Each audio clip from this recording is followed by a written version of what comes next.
ஒரு அழகான காட்டுல பல விலங்குகள் வாழ்ந்துட்டு வந்துச்சாம். அதுல ஒரு குட்டி முயலும் இருந்துச்சு. அந்த குட்டி முயலுக்கு நண்பர்கள் கூட விளையாடுறது ரொம்பவும் பிடிக்கும். குட்டி முயலோட அம்மா எப்பவும் வீட்டு பக்கத்திலேயே விளையாடணும், எங்கேயும் வெளியே போக கூடாதுன்னு சொல்லிட்டே இருப்பாங்க. ஏன்னா அம்மாக்கு தெரியும் அப்பதான் குட்டி முயல் ரொம்ப பாதுகாப்பா இருக்கும்னு. அப்படி ஒரு நாள் குட்டி முயலோட நண்பர்கள் எல்லாம் அழகான பூக்களும் சுவையான கேரட்டுகளும் நிறைஞ்சிருக்க தோட்டத்துக்கு போறத கவனிச்சுச்சு. நம்மளும் எப்படியாச்சும் அங்க போகணும்னு முடிவு பண்ணி நண்பர்களை பின்தொடர்ந்து போகவும் செஞ்சுச்சு. ஆனா குட்டி முயலுக்கு அம்மா சொன்ன அறிவுரை கொஞ்சம் கூட கவனமே இல்ல. தோட்டத்தை நெருங்கின முயலுக்கு ரொம்பவும் சந்தோஷம். ஏன்னா முயலோட கண் முன்னே வண்ணமயமான பூக்கள்லாம் இருந்துச்சு. நண்பர்களோடு ஓடி ஆடி விளையாடிட்டோம், இனிப்பான கேரட்டுகளை சாப்பிட்டுட்டோம், ரொம்ப சந்தோஷமா இருந்துச்சு. கொஞ்ச நேரத்துல அந்த இடத்துல சூரியனும் மறைய துவங்குச்சு. இத கவனிச்ச குட்டி முயல், ஐயோ ரொம்ப நேரம் ஆயிருச்சு, நான் வீட்டுக்கு போகணும்னு நண்பர்கள் கிட்ட சொல்லவும் செஞ்சுச்சு. குட்டி முயலுக்கு இப்போ வீட்டுக்கு போற வழி தெரியல.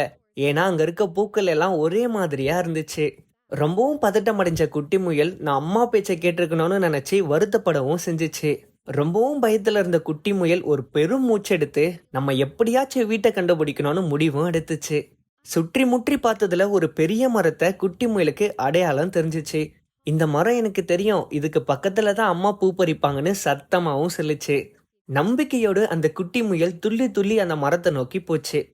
தூரத்துல தன்னோட வீட்டை கவனிச்ச முயல் சந்தோஷத்துல கத்தவும் செஞ்சுச்சு.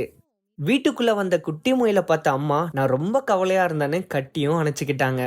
அம்மா பேச்சை கேட்கறது எவ்வளவு முக்கியம்னு குட்டி முயலுக்கு அப்போதான் புரிஞ்சுச்சு. நான் இனிமே நீங்க சொல்றது கேப்பன்னு அம்மா கிட்ட சத்தியமும் பண்ணுச்சு. அன்னையில இருந்து குட்டி முயல் பாதுகாப்பா விளையாடவும் ஆரம்பிச்சுச்சு. குழந்தைகளே, இந்த கதையில இருந்து நம்ம கத்துக்க வேண்டியது என்னன்னா, எப்பவும் நீங்க பேரண்ட்ஸ் பேச்ச கேட்டுதான் நடக்கணும். ஏன்னா அப்போதான் நீங்க சேஃப் அண்ட் செக்யூரா இருக்க முடியும்.